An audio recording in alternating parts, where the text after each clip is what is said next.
बोले शंकर भगवान की जय। बोले लक्ष्मी नारायण भगवान की जय। हर हर महादेव। जय शिव शंकर। सभी कथा प्रेमियों का कथा में स्वागत है। आशा है आप सभी अच्छे होंगे और कथा सुनने के लिए तैयार होंगे। कथा संकल्प पूर्वक सुनिए ताकि पूरा पुण्य मिल सके। स्कंद पुराण में चातुर्मास के अवसर पर आज हम जानेंगे कि राजा का एकाम्र अक्षेत्र यानी भुवनेश्वर में जाकर भगवान शिव का पूजन करना और भगवान शिव का नारद जी से उनके कर्तव्यों का संकेत कराना। कल की पावन कथा में जाना था राजा इंद्रदुम्न का पुरुषोत्तम क्षेत्र में प्रस्थान और महानदी के तट पर विश्राम। आज की कथा में राजा का एकाम्र क्षेत्र भुवनेश्वर में जाकर भगवान शिव का पूजन करना और भगवान शिव का नारद जी से उनके कर्तव्यों के कार्य का संकेत करना। बोले लक्ष्मी नारायण भगवान की जय। एक समय की बात है, जैमिनी ऋषि जी कहते हैं, नारद जी के इस प्रकार आश्वासन देने पर राजा इंद्रदुम्न ने प्रसन्नचित्त होकर जब उत्तम बुद्धि से विचार किया तब अपने परिश्रम को सफल माना और सभासदों को विदा करके मुनि का हाथ अपने हाथ में लेकर अंतःपुर में प्रवेश किया। फिर विधि पूर्वक उनकी पूजा करके उन्हें पलंग पर सुलाया और उन्हीं के साथ बातचीत करते शेष रात्रि भी व्यतीत हो गई। तदंतर निर्मल प्रभात होने पर नित्य कर्म पूरा करके उन्होंने जगन्नाथ जी का पूजन किया। बोलिए जगन्नाथ भगवान की जय। तदंतर सब महानदी के पार उतरे। उसके बाद ओड्र नरेश के राजा के ओड्र देश के राजा के बताए हुए मार्ग से राजा इंद्रदुम्न अपनी सेना के साथ एकाम्रवन नामक स्थान की ओर चले।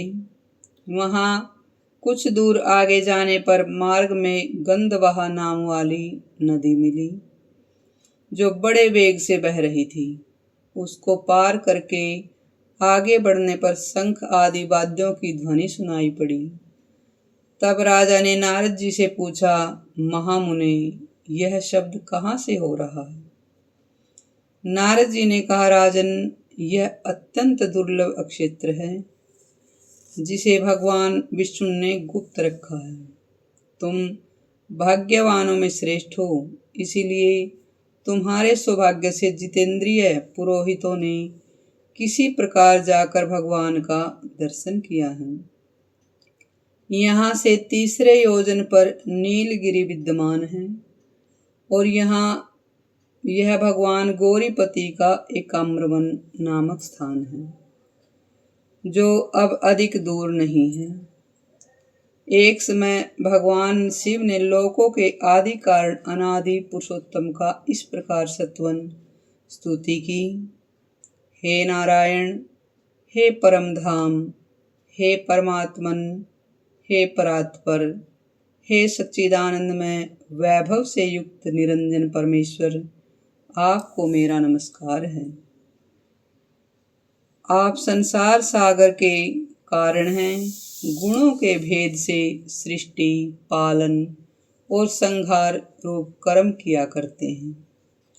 स्वयं प्रकाश परमात्मन, आपने ही अपनी योग माया से अपने को गुप्त कर रखा है। आपको नमस्कार है। आप न भीतर हैं न बाहर ही हैं और साथ ही बाहर भी हैं और भीतर भी हैं। दूर होते हुए भी अत्यंत निकट हैं। भारी, हल्के, स्थिर, अत्यंत सूक्ष्म और अतिशय स्थूल भी आप ही हैं। आपके लिए नमस्कार है। जिनके कटाक्ष विलास से कोटि कोटि ब्रह्मा और अगणित रुद्र उत्पन्न होते हैं, उन कलात्मा श्री हरि को नमस्कार है। जिनके एक एक रोम में अनेकानेक ब्रह्मांडों का समुदाय भरा हुआ है तथा जिनका शरीर माप जोक के बाहर है, यानी भगवान के शरीर को न माप सकते हैं न तोल सकते हैं, उन विश्वरूप भगवान को नमस्कार है। जिनके स्वरूप भूतकाल के परिमाण की से ब्रह्मा की सृष्टि और प्रलय होते हैं, मनवंतर आदि की संगठना करने वाले उन भगवान को नमस्कार है। त्रिपुरासुर का दाह करने वाले भगवान शंकर ने जब इस प्रकार सत्वन किया, तब शंख चक्र गदा धारण करने वाले वनमाला विभूषित हार, कुंडल, केयूर, मुकुट आदि से सुशोभित कृपा निधान भगवान गरुड़ वाहन मेरे विष्णु जी ने शिव जी से इस प्रकार कहा। दक्षिण समुद्र के किनारे नीलाचल से विभूषित जो 10 योजन तक फैला हुआ अक्षेत्र है, चित्रोत्पला नदी से लेकर समुद्र तक फैला हुआ है, उसके उत्तर एकाम्रवन नाम का सुंदर वन है। वहीं पार्वती जी के साथ आप निवास करें। यहाँ सब लोगों की सृष्टि करने वाले ब्रह्मा जी मेरे आदेश से आपको कोटि लिंगों के अधीश्वर पद पर अभिषिक्त करेंगे। भगवान विष्णु के ऐसा कहने पर शिव जी ने कहा, देव देव जगन्नाथ, शरणागत दुख भंजन प्रभो जगतपते, आप पुरुषोत्तम अक्षेत्र में जाने के लिए जो आज्ञा दे रहे हैं, उसे शिरोधार्य करके मैं उस मोक्षदायक कल्याणमय तीर्थ में जाऊंगा। यों कहकर भगवान शंकर उस अक्षेत्र में पधारे। साक्षात ब्रह्मा जी ने वहां भगवान शंकर की स्थापना की। राजन, अब हम सब लोग वहीं चलेंगे और त्रिपुर विनाशक शिव जी का दर्शन करेंगे। यह जो शिव जी का स्थान है, इसे तमोगुण का नाशक बताया गया है। कथा कहती है, जो रजोगुण को धो डालने वाला स्थान है, वह विरजमंडल नाम से प्रसिद्ध है। सत्व गुण की अधिकता के कारण पुरुषोत्तम अक्षेत्र मुक्तिदायक बताया गया है। महाराज, जिनका चित्त पाप कर्म से मलिन हो गया है, उनका विश्वास इस स्थान पर नहीं जमता। कथा कहती है, जिसके अंदर पाप है, उसका इस स्थान पर विश्वास नहीं जमता, नहीं बनता। नारद जी की बात सुनकर राजा का चित्त प्रसन्न हो गया और वे बोले, ब्रह्मन, आपने मुझे परम पावन अक्षेत्र का परिचय दिया है, जहाँ पर साक्षात भगवान उमापति विराजमान हैं। वहाँ पर हम अवश्य ही चलेंगे। इस निश्चय के अनुसार देवर्षि नारद और राजा इंद्रदमन दोपहर के समय सेना के साथ एकाम्रवन नामक स्थान में पहुँचे और वहाँ बिंदु तीर्थ के स्नान करके उसके तट पर विद्यमान पुरुषोत्तम का उन्होंने विधि पूर्वक पूजन किया। उसके बाद वे कोटीश्वर महालय को गए और वहाँ के जल से भली भांति आचमन करके सात्विक धर्म में स्थित राजा ने त्रिभुवनेश्वर यानी भुवनेश्वर नामक लिंग का महास्नान की विधि से पूजन किया। बोलिए भुवनेश्वर महादेव की जय। फिर अनन्यचित से भगवान शंकर का ध्यान करते हुए खड़े रहे। तब परमेश्वर भगवान शंकर ने प्रसन्न होकर स्पष्ट वाणी में कहा, महाराज इंद्रदमन, थोड़े ही समय में तुम्हारा मनोरथ पूर्ण होगा। तत्पश्चात उन्होंने नारद जी से कहा, महाभाग, ब्रह्मा जी ने जो आज्ञा दी है, उसे इस राजा द्वारा अश्वमेध यज्ञ कराते हुए पूर्ण करो। पुरुषोत्तम अक्षेत्र साक्षात भगवान विष्णु का स्वरूप है। उसमें भी परम पुण्यमयी अंतर्वेदी भगवान विष्णु के हृदय के समान मानी गई है, जिसकी रक्षा के लिए विष्णु ने 8 स्वरूपों में मुझे स्थापित किया है। शंखाकार पुरुषोत्तम अक्षेत्र के अग्रभाग में दुर्गा देवी के साथ मैं नीलकंठ नाम से निवास करता हूँ। बोले नीलकंठ भगवान की जय। वहीं इस राजा को ले चलो। इस समय नीलमणि में विग्रह वाले भगवान श्री हरि अंतर्ध्यान हो गए हैं। वहां मेरी आज्ञा से भगवान श्री नरसिंह देव का अक्षेत्र बनाओ।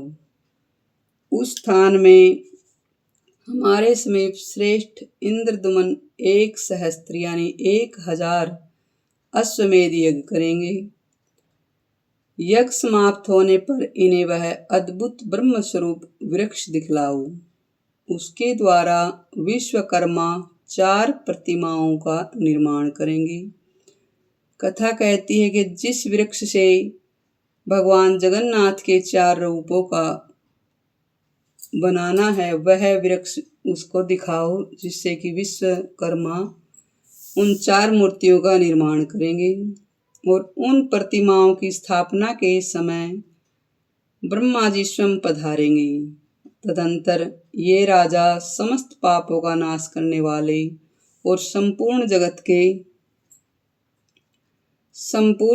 के आधार हैं।